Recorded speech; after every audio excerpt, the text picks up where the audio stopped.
Assalamualaikum warahmatullahi wabarakatuh dan salam sejahtera.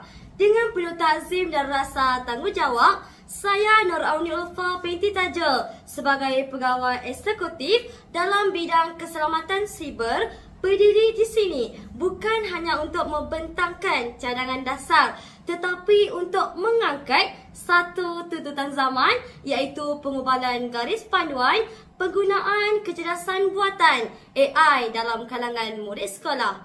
Izinkan saya memetik kata-kata Perdana Menteri Yang Amat Berhormat Datuk Seri Anwar Ibrahim dalam pembentangan Pelanjawan 2024. Pembangunan teknologi tidak boleh terpisah dari nilai. Kita mahu Malaysia menjadi negara yang berteknologi tinggi tanpa kehilangan jiwa dan adabnya. Tuan-tuan dan puan-puan sekalian, kita kini berada di ambang ledakan teknologi yang belum pernah disaksikan dalam sejarah kemanusiaan. Menurut kajian World Economic Forum, menjelang tahun 2025, AI dijangka menggantikan 85 juta pekerjaan di seluruh dunia, malahan mencipta 97 juta pekerjaan baru dengan kemahiran digital sebagai tunjang utama. Justru itu, saya ingin mengemukakan asas yang tuntas sebagai teras kepada garis panduan nasional.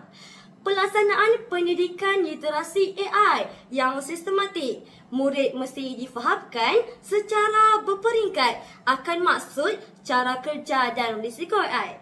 Seperti yang dinyatakan oleh tokoh pendidikan abad ke-21, Sir Ken Robinson, kita tidak hanya perlu mengajar anak-anak bagaimana menggunakan teknologi, tetapi mengapa dan bila ia patut digunakan.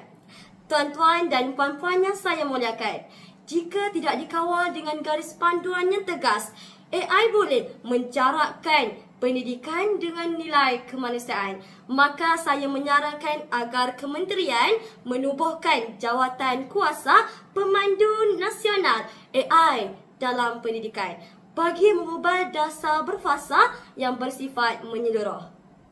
Saya akhiri dengan satu ingatan daripada almarhum Prof. Diraja Ungku Aziz. Pendidikan bukan hanya soal ilmu, tetapi pembentukan akhlak, watak dan tanggungjawab terhadap masyarakat. Saya akhiri dengan satu kalimat. Wabillahi taufiq wal hidayah. Wassalamualaikum warahmatullahi wabarakatuh.